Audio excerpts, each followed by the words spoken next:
ഈടോ ചോറിക്കാം. അത് വേണ്ടേ, നല്ല മീൻകറിയാണല്ലേ. ഓടാ ഉദ്ദേശിച്ചു കൊണ്ടുവന്നത് നല്ല ഫ്രഷ് മീൻ. പറയട്ടെ അമ്മേട്ടോ ചോറ് വേണ്ട വേണ്ടേ? എന്ത് വിഷമിച്ചിരിക്കണ? എടാ അത് ഞാൻ ബസ്സിൽ വന്നുകൊണ്ടിരുന്നപ്പോഴേ എളിയ ഒരു വയസ്സായ ഒരു അപ്പൂപ്പനടാ. അപ്പൂപ്പിന് ഒട്ടും വയ്യ. അപ്പം ഇങ്ങനെ കമന്നിങ്ങനെ ഇരിക്കുകയാണ് സീറ്റിൽ. അപ്പൂപ്പന് ചുമയടാ. അത് നമുക്ക് ഒരിക്കലും സഹിക്കൂല. അത് തൊട്ടടുത്തിരിക്കണളിയ. അപ്പം നമുക്ക് വീട്ടിൽ അപ്പൂപ്പന്മാരുള്ളതല്ലേ, പിന്നെ നമുക്ക് സങ്കടം വരൂലേ.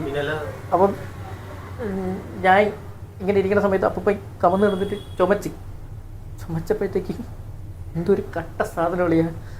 അത് തറയിൽ വീണ് തെറിച്ചെൻ്റെ കാലിൽ വീണ്.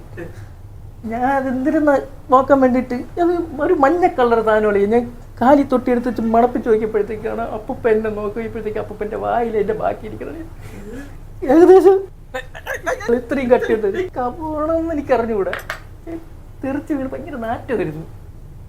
എടാ എനിക്ക് സഹിക്കാൻ വയ്യ. എടാ എത്ര അപ്പൂപ്പന്മാരാണ് നമ്മുടെ സമൂഹത്തിൽ ഇതുപോലുള്ള ദുരന്തങ്ങൾ അനുഭവിക്കുന്നത്. നീ കഴിക്കളിയ സുധീഷിന്റെ അയലക്കറി.